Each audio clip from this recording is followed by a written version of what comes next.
took a stand.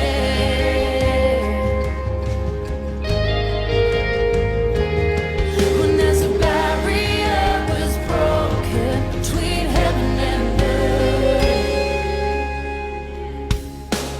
oh, the heavens crying out, worthy is the Lamb, worthy is the Lamb, seated on the throne, seated on the throne, singing, worthy is the Lamb, worthy is the Lamb, seated on the throne, seated on the throne. You are God in the highest. No, in the highest, none is greater. We lift you up. Oh.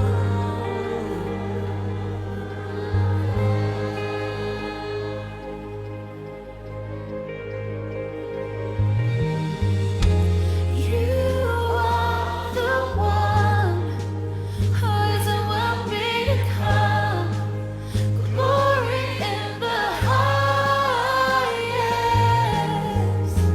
You are the one who is and will become glory in the highest.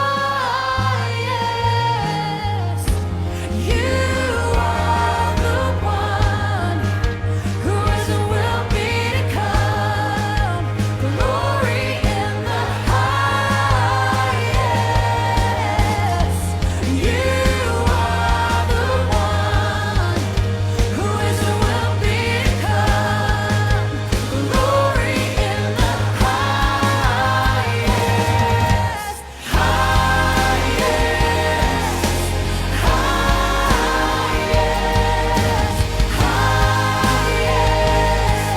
You are God in the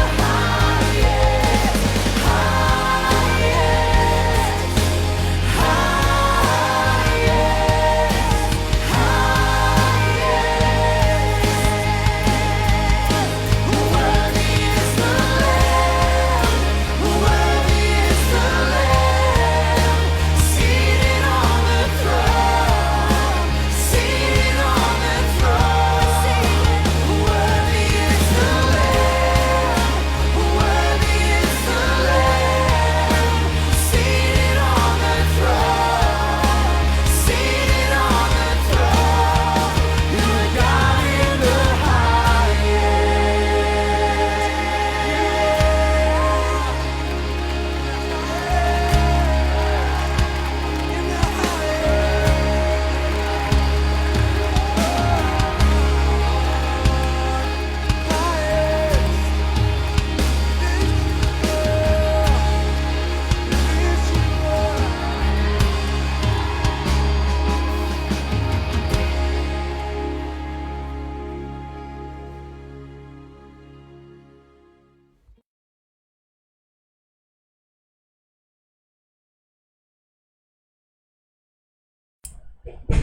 Worthy is the Lamb, worthy is the Lord in the highest. Worthy is our God in the highest.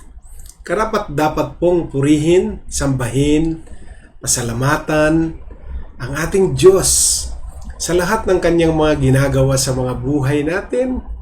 Hindi po siya nagkukulang, hindi siya nawawalan ng laging ibinibigay sa atin ng tulong. Katapatan niya ay sagana, kaya karapat dapat lang na tayo na kanyang mga anak ay magbalik ng papuri sa kanya.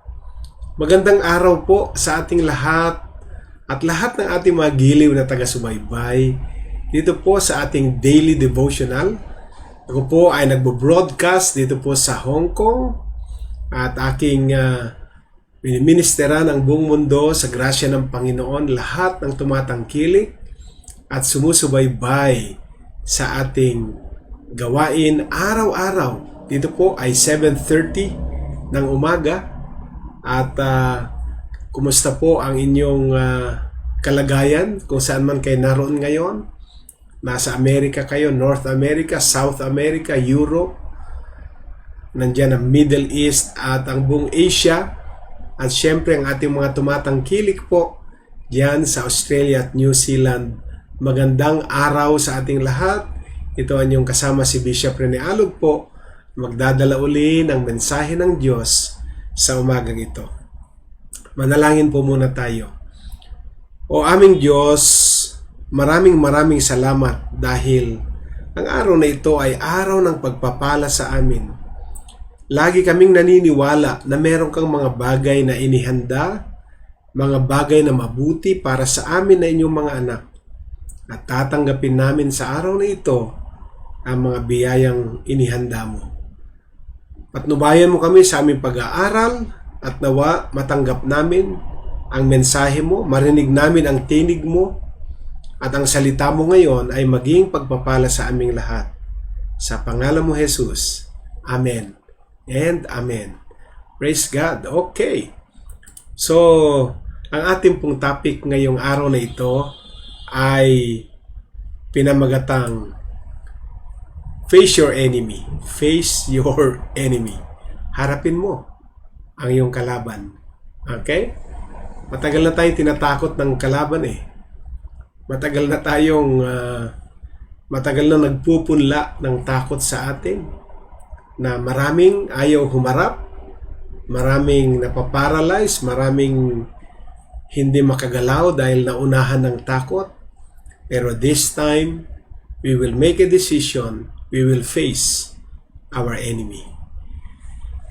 At ang ating pong key verse, o key verses, o key passage ngayong pag-aaral na ito ay mula sa 2 Chronicles chapter 20, verses 13 to 19 ang ating babasahin.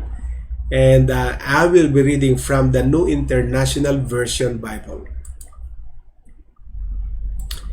Ang verse 13 na unang verse natin, all the men of Judah with their wives and children and little ones stood there before the Lord. Then the Spirit of the Lord came on Hazaziel, son of Zechariah, the son of Benaiah, the son of Jael, the son of Mattaniah, a Levite, and a descendant of Asaph, as he stood in the assembly. Verse 15.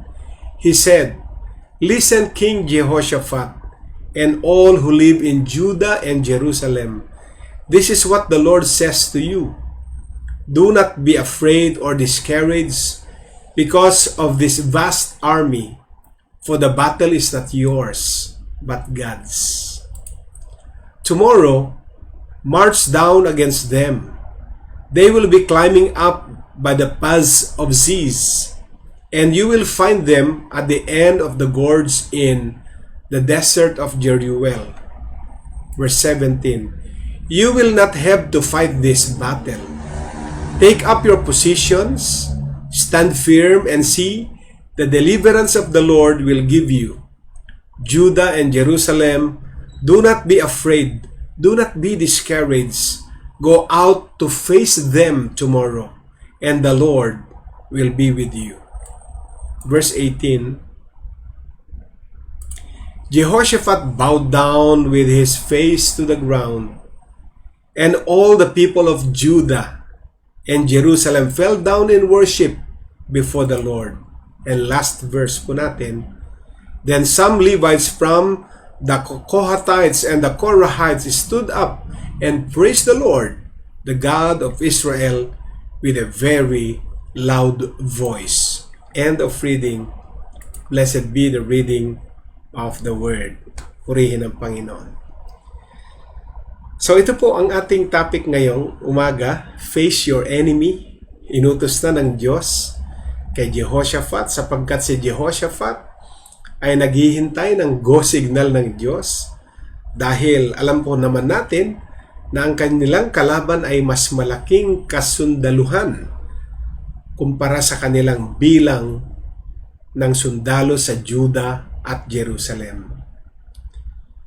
At siyempre, dahil ang Haring Jehoshaphat ay naghihintay ng go signal ng Diyos, ng hudyat ng Diyos, na kakausapin ng Diyos ang mga propeta at mga saserdote sa panahong yon upang sabihin kung ano na ba ang ipinagagawa ng Diyos sa kanila. At ano nga po ang kanilang kalagayan nung sila po ay kausapin ng Panginoon? Sila po ay nagsasama-sama, wives, children, and the little ones. They stood before the Lord. Walang natira sa bahay. Ang buong pamilya ay sama-samang humarap sa Diyos. At nung nakita ng Diyos ang pagpapakumbaba sa end ng Judah at Jerusalem, ang sabi po sa verse 14, ang Espiritu ng Diyos ay dumating sa pamagitan ni Jahasiel at si Sekariah, at sinabi ng Diyos sa pamagitan ni Jahasiel at ni Sekariah, o ni son of Sekariah, si Jahasiel I should say, na ang mga salitang, "Makinig ka, Haring Jehoshaphat, at lahat ng nabubuhay, naninirahan, mamamayan ng Judah at Jerusalem, ito ang ipinapasabi sa inyo ng Panginoon. Huwag kayong matakot. Huwag kayong wala na pag-asa dahil sa napakaraming sundalong lulusob sa inyo, dahil ang laban na ito ay hindi mo laban, hindi ninyo laban, laban ito ng Diyos. Bukas, kayo ay magmamarcha patungo kung saan sila." At ang sabi sa verse 17, "You will not have to fight this battle." Hindi kayo lulusob, hindi kayo magmamarcha para lumaban. Sapagkat hindi nyo laban ito, sabi sa verse 17. Take up your positions, nandun pa rin kayo sa inyong mga positions, pero stand firm, maging matatag kayo at makikita ninyo, manunod kayo sa deliverance na gagawin ng inyong Diyos para sa Judah at Jerusalem. Inulit-uli yung huwag kayong matakot. Kasi yan po ang nagpaparalyze sa atin, kaya hindi na ho tayo nakaka-act ng tama, nakakagawa ng tama sapagkat naunahan na tayo ng takot. Inulit-uli sa verse 17, "Do not be afraid, do not be discouraged, go out to face them tomorrow." Kaya ang topic natin, face your enemy. Go out and face them tomorrow. Lumabas kayo at harapin nyo sila bukas. Dahil ang Diyos ay isa sa inyo. Yan ang napakagandang assurance na anumang laban natin kaharapin. Gusto natin itong assurance, yung kasiguraduhan na nandyan kasama natin ang Diyos. And Jehoshaphat bowed down with his face to the ground. Kita ho ninyo ang Haring Jehoshaphat ay hindi niya na ininda, hindi na niya inisip kung ano po ang kanyang position, bagkos siya ay nagpatira pa, lumuhod sa lupa, at siya nagpatira pa. And all the people of Judah and Jerusalem fell down in worship before the Lord. At nung nakita ng kanyang mga mamamayan ng Judah at Jerusalem ng kanilang hari ay nagpakumbaba sa Diyos. Sumunod po silang lahat, na lumuhod lahat at pinuri, sinamba ang Diyos ng Judah at Jerusalem. Then, some Levites from Kohathites and Korahites stood up and praised the Lord, the God of Israel, with a very loud voice. At sila ay sumamba sa Diyos ng napakalakas na tinig ng pagsamba. Sino nga ba naman ang hindi magpapasalamat kung ang sitwasyon ay tiyak na kamatayan, kung ang sitwasyon ay tiyak na kapahamakan? Sino pa ang hindi mag-iisip na ang tanging sandigan at sandalan mo na lamang ay ang tulong ng Diyos, ang habag ng Diyos, ang saklolo ng Diyos. So ang mensahe ng Diyos sa pamagitan ng mga propeta kay Haring Jehoshaphat at ang kanyang mamamayan sa buong kaharian ng Juda ay ang mensahe ng I have heard your prayers. Wow! Napakinggan ko ang iyong mga panalangin. Narinig ko ang iyong mga panalangin. Yan ang mensahe ng Diyos yan. Sa buong Juda, nagkaisa ang buong Juda na nananalangin sa Diyos. At ang sagot ng Diyos, narinig ko ang iyong mga panalangin. May kapangyarihan, kaibigan, ang panalangin na may pagkakaisa. May kapangyarihan ng panalangin na may pagsang-ayon ang bawat kasamang nananalangin. Ano ang sabi ng Diyos? Napakinggan ko ang iyong mga panalangin. And what a fantastic word of assurance. Kung meron ka mang gustong marinig sa mga times na ikaw ay nananalangin, ay ang mga salitang, napakinggan ko ang iyong mga pananalangin. The most beautiful thing about the Word of God and the Holy Spirit is that when we follow the same path in prayer, katulad po ni Jehoshaphat, tayo din po ay pwedeng mapakinggan ng Diyos at pwede rin nating marinig sa ating innermost being ang mga salitang, I have heard your prayer. Hallelujah. Amen? So anong gagawin natin? Susundin natin. Sundan natin kung paano nila ginawa. Kung may unity sila, kung may harmony, kung may oneness sa prayers nila, gawin din natin yun.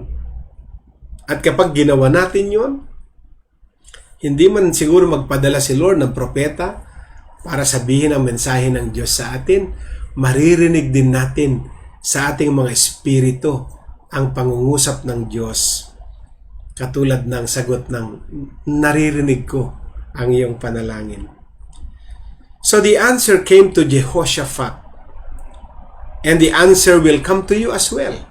Kung narinig ni Haring Jehoshaphat ang tugon ng Diyos sa panalangin ng buong Juda at Jerusalem, maririnig din ng Diyos ang ating mga panalangin at maririnig din natin ang parehong sagot ng Diyos kay Jehoshaphat at sagot ng Diyos sa atin. Maririnig natin ang mga katagang, I have heard your prayer. So, listen to the assurance that the word of the Lord brings to the king and the people. Ano nga ba ang assurance ng Diyos na kanyang sinabi sa Haring Jehoshaphat, kay Haring Jehoshaphat, mga minamahal? Nais ko pong basahin natin ang nasa verse 15. At ang nasa verse 15 po, mga minamahal, amen, and I will quote it again, be not afraid, nor be discouraged, or nor be dismayed by reason of this great multitude. Sa ibang translation, sabi niya, be not afraid, nor dismayed by reason of this great multitude. Huwag kang matatakot. The only time na kaya natin hindi nakakaharap, takot tayong humarap, no? Na hindi natin nakakaharap ang enemy at minimame tayo, dinidisable tayo, pinaparalyze tayo ng fear na yan, ay sapagkat takot tayo because of fear. Pero nandito ng assurance ng Diyos. Huwag kang matakot, huwag kang madiscourage, huwag kang madismaya dahil sa palusob, sa lulusob na malaking bilang ng sundalo. Di po ba? Ang malaki ng ating kalaban, kaya tayo hindi nagtatagumpay, ay ang ating mga sarili mismo, ang ating mga takot mismo. Living in constant fear is a living hell. Yan po ang pinakamatinding, pinakamasamang kalagayan ng tao, ang mamuhay sa takot. living in constant fear. Yung lagi ka na lang ba natatakot? Paranoid na nga ang iba sa atin. Minsan, o kalimitan. Na para bang isang bagay lang na negatibo, nandiyan na kaagad yung fear natin. At tayo ay napaparalyze ng fear na yan. Kaya living in constant fear is a living hell. And there is nothing worse except hell itself. Wala nang masamang kaisipan, kundi ang mag-isip na lagi na lang tayo natatakot. At ang kaaway ay magaling dyan. Magaling ang kaaway na lagi na lang tayong iniinjikan, tinuturukan ng takot sa puso natin.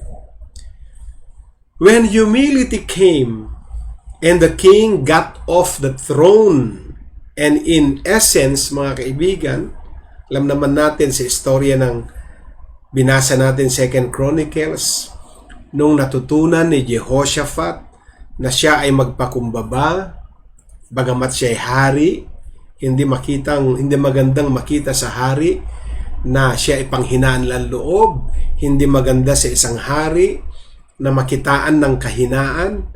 Pero nakita natin dito kay King Jehoshaphat, siya ay nag-humble, nagpakumbaba sa harapan ng Diyos, at inalis niya ang kanyang tiwala sa kanyang sarili, bagamat marami na siyang exploits na siya ay nagtagumpay.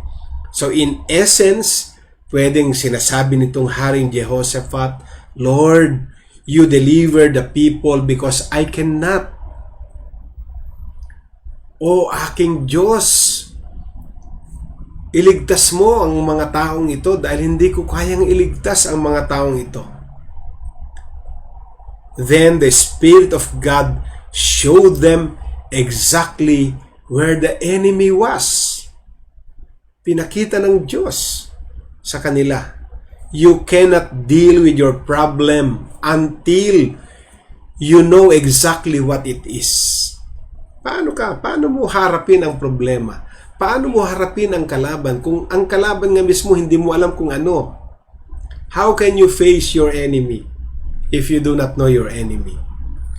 You cannot deal with your problem until you know exactly what it is. Amen? You must be ready and you must be willing to face it head on. May time na maghihintay ka ng timing ni Lord. May time na maghihintay ka ng hudyat ng Panginoon, ng go signal. Pero the moment narinig mo na, kahit hindi mo nakikita kung paano ka magtatagumpay, kahit hindi mag-compute sa isip mo kung paano ka magtatagumpay, pag narinig mo ng hudyat ni Lord, yun na ang susundin natin. You must be ready kasi anytime ay magbibigay na si Lord ng signal to say, face your enemy. And so, we must be ready and be willing to face our enemy head on. You cannot cover it over and over and pretend that it isn't there. Hindi pwedeng sabihin, nalilipas din yan. Mawawala din yung takot ko na yan. At tinatakpan natin kung ano-ano, nagpe-pretend tayo kung ano-anong pretensions ang ginagawa natin. Hindi natin ma-overcome yung nagbo-bombard sa atin na fear habang pinipilit nating takpan, habang may pretension, habang may denial, hindi natin hinaharap na head-on samantalang may go signal na tayo sa Diyos. The element of facing your enemy head-on ay yung trust natin sa tinig na narinig natin, ang tinig ng Diyos. Pag sinabi na ng Diyos, go, wala ka ng dalawang isip, do it. Pag narinig na sinabi ni Lord, stop, wait, dapat sundin natin yon. So, the element of trust is manifested in your life, in my life, when we are ready to face our enemy completely unarmed in our own strength. Amen? Kahit na po wala tayong sandatan, kasing dami ng sandatan ang lulusob sa atin. Pag nag-manifest na ang trust sa buhay natin, handa na nating harapin ang mga pagsubok sa buhay. Amen? Completely unarmed. Hindi, wala tayong sandata para labanan. But we are just relying on God's strength. Yung kalakasan lang ng Diyos. And this is a vital point. Isa ito sa pinakamahalagang sangkap ng pagharap natin sa ating kalaban, pagharap natin sa ating mga takot. When the Spirit of God shows you exactly where your enemy is, kapag ang Espiritu ng Diyos, mga minamahal, ay meron ng pangungusap sa atin at itinuro na sa atin ang mga issue na dapat nating harapin, there is always a great temptation to do a little of your own warfare on the side. Minsan, may lumulusot pa rin yung maliliit mga simpleng bagay na minsan tayo pa rin ang gagawa. Mga minamahal, leave it to God. Kumbaga, kapag hinarap mo na, umasa ka na lang sa Diyos. Na pag humupa na, pag humupa na ang alikabok sa digmaan, sa giyera, nakatayo ka pa rin. Kasi ikaw ang magtatagumpay sa anumang labanan, anumang battle o giyera na kaharapin natin, spiritually speaking. Amen? God emphasized again to the king and the people, paulit-ulit niyang sinabi yan, fear not, do not be dismayed, for the Lord will be with you. Ano pa nga bang ikakatakot natin? Itong nangyayari ngayon, anong takot ang pwedeng magparalisa sa atin? Walang takot na pwedeng magparalisa sa atin. Hindi niya kaya tayong igupo dahil sa assurance na ibinibigay ng Diyos sa atin. Huwag kang matakot. Pero mong encouragement niya, huwag kang matakot, huwag kang panghinaan ng loob, huwag kang madidismaya sa laki ng palusob ng mga sundalo laban sa iyo. Dahil, ang karugtong nun, because the Lord will be with you. Dahil ang Diyos ay sa iyo. Dahil ang Diyos ay sasamahan ka. Ano pa nga ba ang mananalo kung Diyos ang kasama natin? Kung si Lord ang kakampi natin, ano pang kaaway ang pwedeng manalo, manaig laban sa atin? Wala na po. Ilista mo na. Pagkasama mo si Lord, ilista mo na. Score na yan. Amen?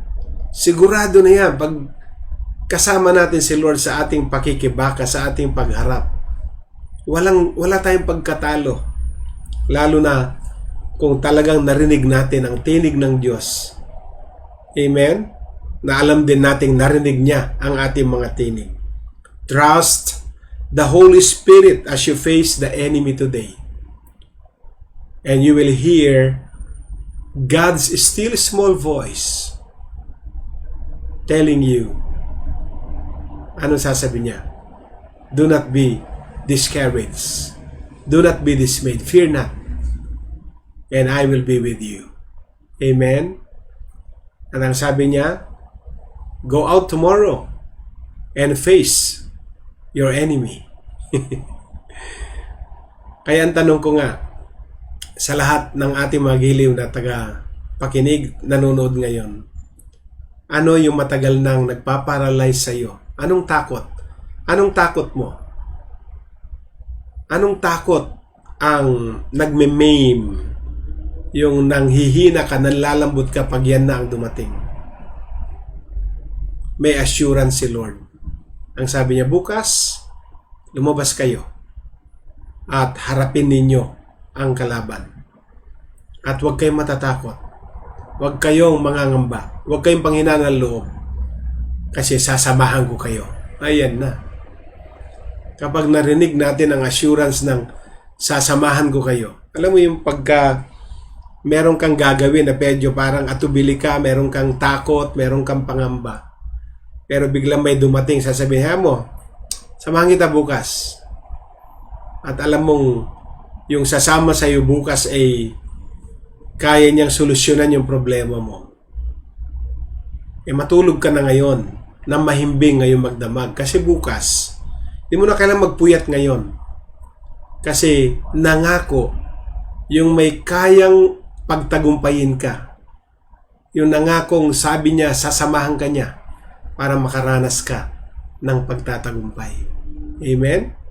Purihin ang Diyos. So ngayon, mga minamahal, alam kong na-encourage kayo sa salita ng Diyos na ating binahagi ngayon. Hindi tayo magtatapos na hindi tayo gumagawa ng declaration. Amen? Praise God. Sabihin natin, I am not afraid. I am not dismayed. I am trusting the Holy Spirit as I face the enemy today. Amen. One more time. I am not afraid. I am not dismayed. I am trusting the Holy Spirit as I face the enemy today. Amen and amen. Yan po ang ating declaration, mga minamahal.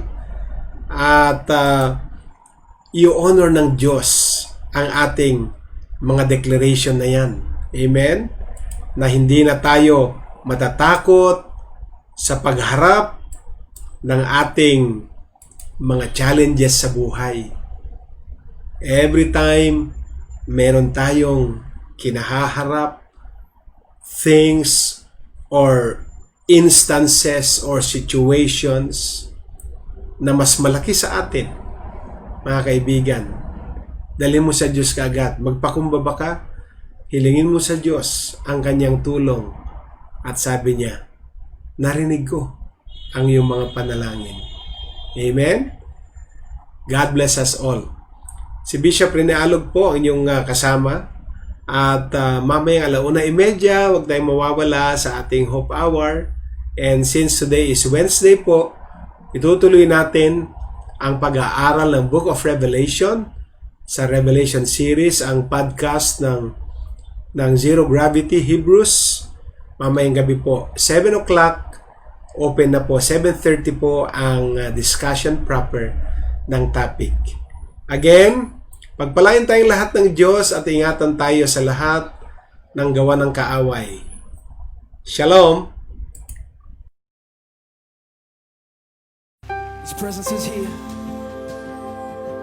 Let's lean into His presence tonight.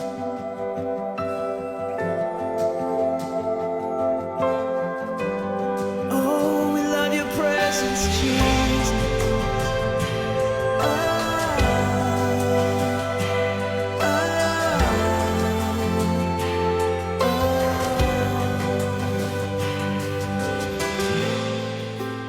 All of my life, I've searched for you, Lord. You call me to your side. With all of my heart, I'm desperate for more. Your presence is my life, the cry of my heart is to be where you are. Come on, you tell him tonight. I love your presence. I love your presence. Father, where you are is where I wanna be. Hidden in your courts is everything I need. Oh.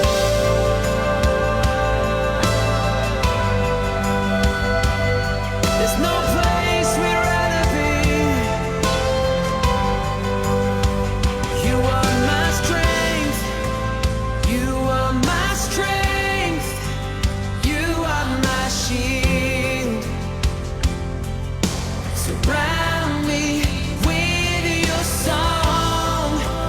All that my soul will know is your peace. Hide me in your love. The cry of my heart is to be where you are, Jesus.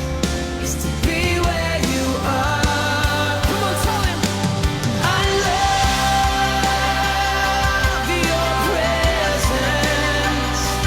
I love your presence. Father, where you are is where I wanna be. Hidden in your courts, everything I need. I love, oh, I love your presence. I love your presence. I can hear you call. I run into your arms. Jesus, you are all my heart is longing for. Come on, let's worship him tonight.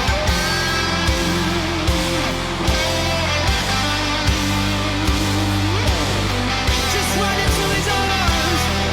Run into his arms. Yes, Lord.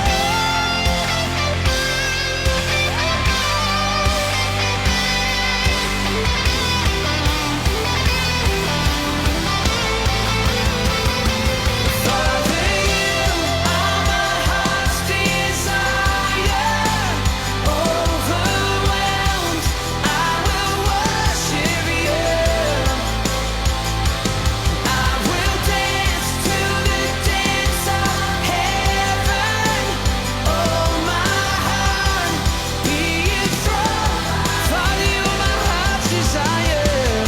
Father, you are my heart's desire.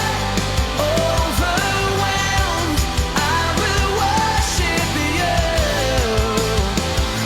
And I will dance.